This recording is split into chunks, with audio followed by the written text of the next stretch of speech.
खबर हनुमानगढ़ से है, जहां दो अपराधियों ने देर रात्रि को हनुमानगढ़ जंक्शन में 3 जगह एटीएम से टेम्परिंग की कोशिश की है। असफल होने पर मौके से फरार भी हुए। घटना की जानकारी मिलने पर बैंक प्रबंधन ने जंक्शन पुलिस को सूचना दी। इसके बाद बैंक अधिकारी और जंक्शन पुलिस बस से फरार हुए अपराधियों का पीछा करती नजर आई। अपराधियों के पकड़े जाने की खबर तो है, लेकिन पुलिस ने हालांकि अब तक पुष्टि नहीं की है। बैंक अधिकारियों का कहना है कि अपराधी पकड़े गए हैं। वारदात सीसीटीवी कैमरे में कैद हुई, वो आपको फुटेज दिखा रहे हैं। हमारे 3 टीम डिप्लॉय है यहाँ पे। एक भगत सिंह चौक है, चूना फाटक है और बस डिपो है। तीनों में अज्ञात चोरों ने क्या किया है, सड़क टेम्परिंग की है, उसके आगे प्लेट लगा दी है। अभी जो भी कस्टमर कैश लेने के लिए आएगा उन्हें कैश मिलेगा नहीं, बट वो कस्टमर के जाने के बाद उस पट्टी को हटाते हैं और वहां से कैश विड्रॉल करते हैं। तो उनको पुलिस के द्वारा उन्हें पकड़ लिया गया है। तभी वहां जाके देखते हैं क्या होगा जो भी है।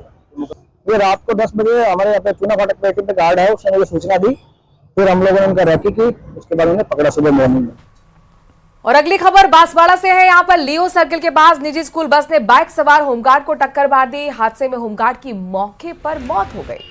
होमगार्ड लाल शंकर अपने घर हड़मतिया से ऑफिस जा रहे थे। इसी दौरान बताया जा रहा है कि हादसा हुआ। घटना की सूचना पर पुलिस मौके पर पहुंच चुकी है। शव को जिला अस्पताल की मोर्चरी में रखवाया गया। बाद में पुलिस ने पोस्टमार्टम करवाया और फिर परिजनों को शव सौंप दिया गया है।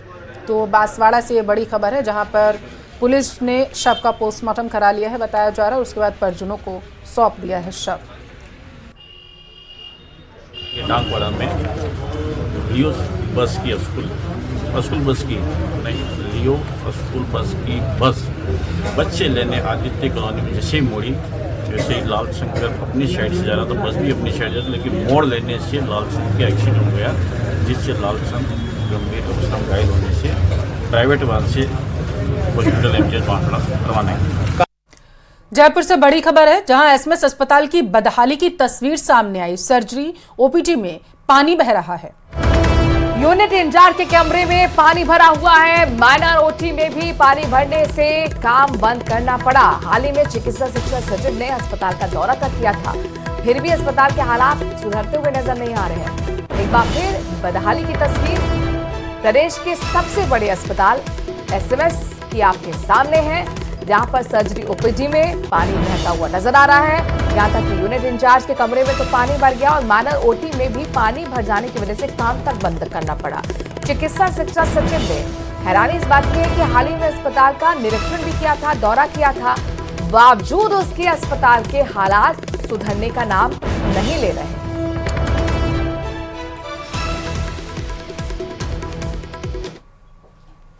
झुंझुनू में सर्दी बढ़ने के साथ ही मौसमी बीमारियां पैर पसारने लगी हैं। अस्पताल की ओपीडी में खांसी, जुकाम, बुखार के मरीजों में एकाएक इजाफा हुआ है। राजकीय बीडीके अस्पताल के पीएमओ डॉक्टर राजवीर राव ने बताया है कि इन दिनों अस्पताल की ओपीडी में इजाफा हुआ। मौसमी बीमारियों को लेकर अस्पताल में विशेष इंतजाम किए गए। सभी डॉक्टर्स को अलर्ट कर दिया गया।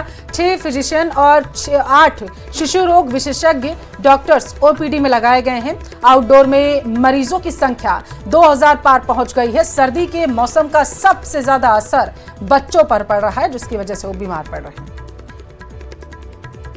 बीमारियों के हिसाब से थोड़ी ओपीडी बढ़ रही है, बहुत ज़्यादा तो नहीं। फिर भी हमारे पास 6 फिजिशियन हैं जो सुचारू रूप से पूरा काम कर रहे हैं, और पीडियाट्रिक्स में भी 8 डॉक्टर हैं जो उनको सबको पाबंद कर रखा है। जो भी बच्चा है न्यूमोनिया से या जुकाम से, खांसी से, बुखार से आए तो उनका सुचारू रूप से विद इन टाइम इलाज कर रहे हैं। कोई यहाँ पर कोई दिक्कत नहीं, बिल्कुल सबको अलर्ट कर रखा है सर। जो भी आएगा उसको टाइम से देखेंगे। 6 फिजिशियन हैं और पीडियाट्रिशियन है। रुक करेंगे अजमेर का, जहां गरीब नवाज की दरगाह का जायजा लेने के लिए इमरजेंसी रिस्पांस टीम के जवान पहुंच चुके हैं, जहां उन्होंने दरगाह परिसर के साथ ही 2.5 दिन का झोपड़ा और अलग अलग गलियों में पहुंचकर सुरक्षा का जायजा ले लिया है। इस दौरान उन्हें देखकर आसपास खलबली सी मच गई। बता दें कि दरगाह को हिंदू मंदिर बताने का दावा करने के बाद ये पहला मौका है जब जवानों के साथ ईआरटी टीम और थाना प्रभारी ने सुरक्षा व्यवस्थाओं का जायजा लिया है। हालांकि ये जायजा रूटीन बताया जा रहा है।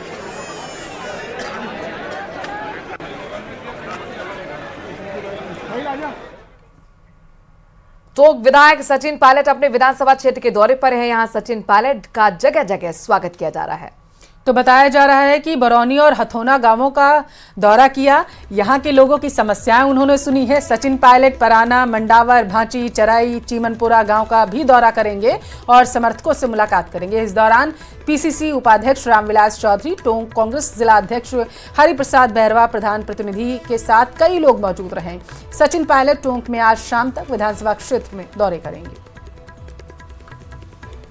1 साल हो गया सरकार को बने, जैसा रामविलास जी ने कहा कि सरकार का जो पहला साल होता है वो हमेशा जनता को इस बात की कोशिश जनता करती है कि हमारी जो उम्मीदें हैं जिसके कारण हमने सरकार बनाई है, किन उम्मीदों पर हम लोग खरा कर पाए कि नहीं कर पाए।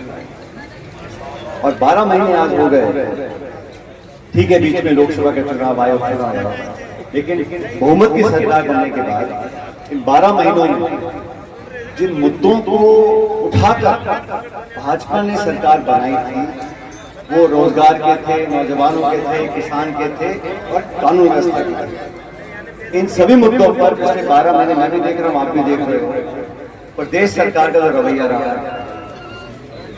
आए दिन प्रदेश में कोई न कोई घटना होती है। लाखों रोजगारों का वादा सदन के अंदर सरकार कर चुकी है और पूरे प्रदेश में पता किया है। कल, परसों, अगला हफ्ता, अगला महीना ये सरकार।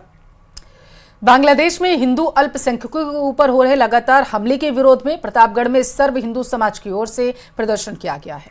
मिनी सचिवालय पहुंचे समाज के लोगों ने कलेक्टर को प्रधानमंत्री के नाम ज्ञापन सौंपा और हस्तक्षेप की मांग की।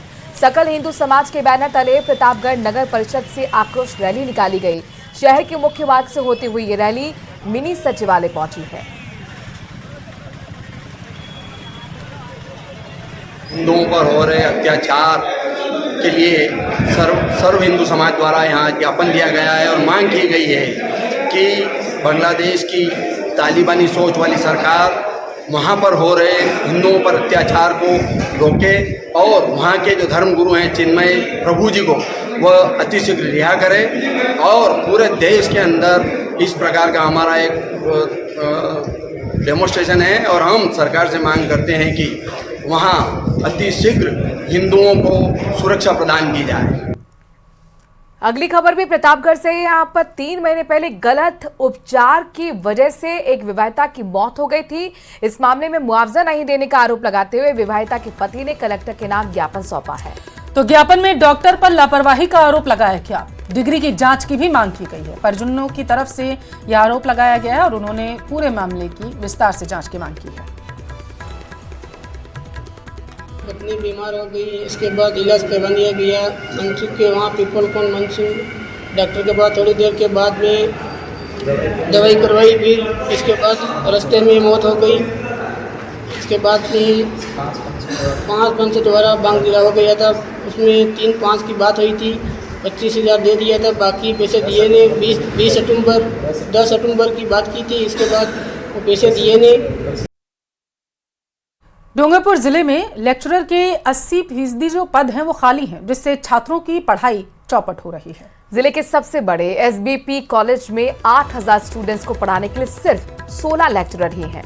इसमें भी 2 लेक्चरर डेपुटेशन पर दूसरी जगह लगे हैं और 85 लेक्चरर की पोस्ट खाली है, जबकि नई शिक्षा नीति के तहत कॉलेज में 300 नए लेक्चरर होने चाहिए।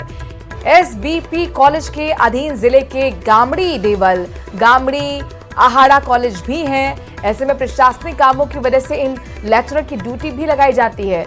एसबीपी कॉलेज में 19 सब्जेक्ट्स हैं, जिसमें से 9 सब्जेक्ट्स में एक भी लेक्चरर नहीं है। हिंदी, अंग्रेजी, राजनीतिक विज्ञान, अर्थशास्त्र, संस्कृत, लोक प्रशासन और भूगर्भ शास्त्र जैसे सब्जेक्ट्स में एक भी लेक्चरर नहीं है। डूंगरपुर जिले का ये सबसे बड़ा राजकीय महाविद्यालय। यहाँ लगभग 7,000 से अधिक रेगुलर विद्यार्थी अध्ययनरत हैं। विद्यार्थियों के अध्ययन में काफी दिक्कतें आ रही है, क्योंकि अभी जो नई शिक्षा नीति के तहत जो सेमेस्टर एग्जाम हो रहे हैं उसमें हर महीने भर में एग्जाम हो रहे हैं और ड्रिल टेस्ट हो रहे से विद्यार्थियों कहीं न कहीं पढ़ाई बाधित हो रही है। बड़ी खराब स्थिति, पोस्ट तो लंबे समय से खाली चल रही है।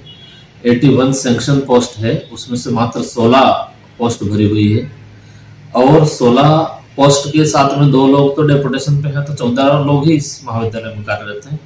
और इस महाविद्यालय के साथ में हमको 4 महाविद्यालय और चलाने पड़ रहे हैं। राजकीय लॉ कॉलेज डूंगरपुर, पालदेवल और रामसगड़ा, और पूरे जिले के नोडल होने की वजह से और महाविद्यालयों की समस्याओं का निस्तारण, वहाँ का अध्ययन अध्यापन भी हमारे यहाँ से डेपुटेशन भेजने पड़ रहे हैं। इसलिए बड़ी नाजुक स्थिति से गुजर रहे हैं हम, और बार बार सरकार को पत्र भी लिख रहे हैं। तो वहाँ से आश्वासन मिल रहा है कि नई भर्ती हो रही है उसमें। और इस बीच सड़क हादसे की बड़ी खबर ब्यावर के विजयनगर से आ रही है, जहां पर नेशनल हाईवे 48 पर सीमेंट से भरा हुआ ट्रेलर पलट गया है। भीलवाड़ा से बताया जा रहा है कि ट्रेलर असंतुलित होकर पलट गया है जो आ रहा था। बरल पुलिया के पास ये हादसा हुआ है।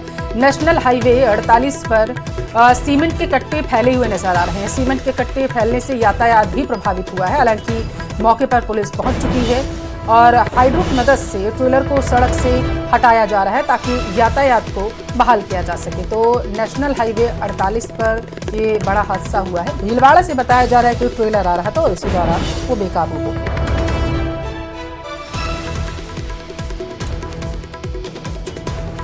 सीमेंट से भरा हुआ ट्रेलर, सारा सीमेंट जो है बोरियां वो सड़क पे भिकी हुई नजर आ रही है। दरअसल ये ट्रेलर जब पलटा तो इसमें से सीमेंट की बोरियां भी गिर गई। क्रेन की मदद से इसको सीधा करने की कोशिशें भी की जा रही हैं, लेकिन ये आपको घटनास्थल की तस्वीरें दिखा रहे हैं।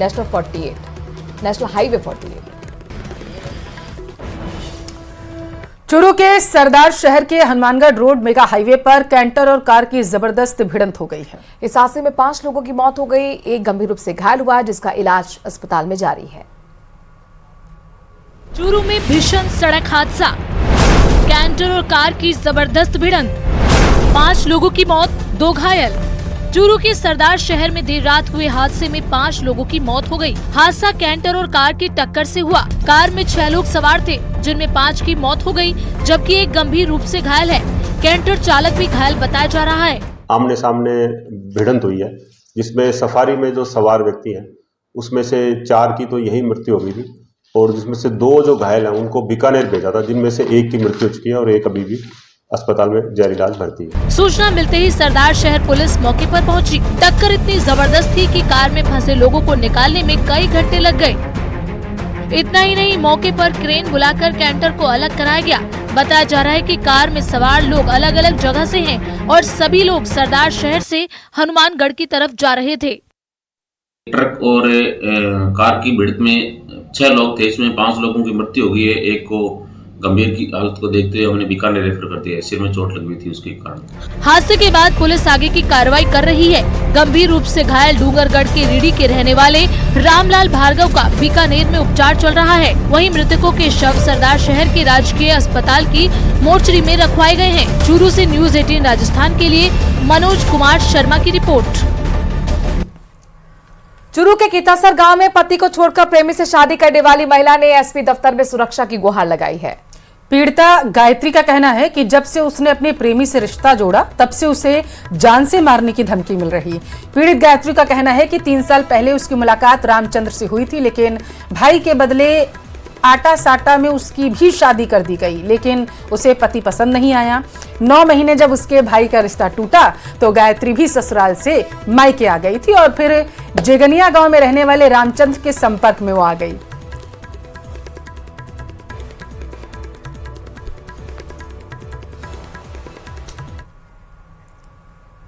खबरों में आगे बढ़ रहे हैं, उदयपुर से खबर लेते हैं, जहां पर मोहनलाल सुखाड़िया यूनिवर्सिटी के कॉमर्स कॉलेज के पूर्व महासचिव विश्वजीत सिंह का शव सबीना स्थित अपने घर में फंदे पर लटका हुआ मिला है। अभी तक मौत के कारणों का खुलासा नहीं हो पाया है।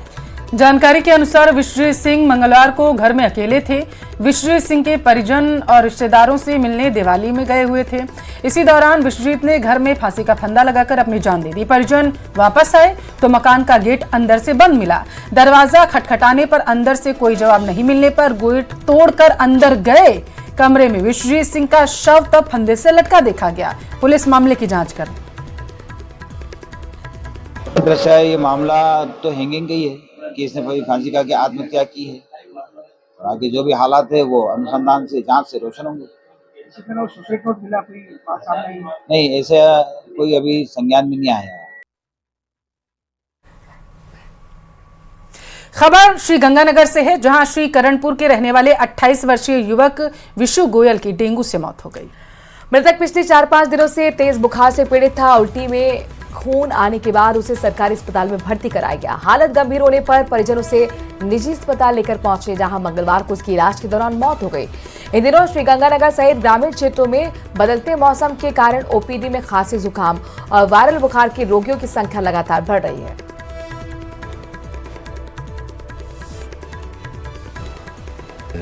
सर्दी के लेट आने की वजह से जो एक वायरस जनित बीमारियां जो हुआ करती थी, जो सर्दी के आने पे स्वतः ही खत्म हो जाया करती थी, उनका प्रकोप भी अभी तक विद्यमान है।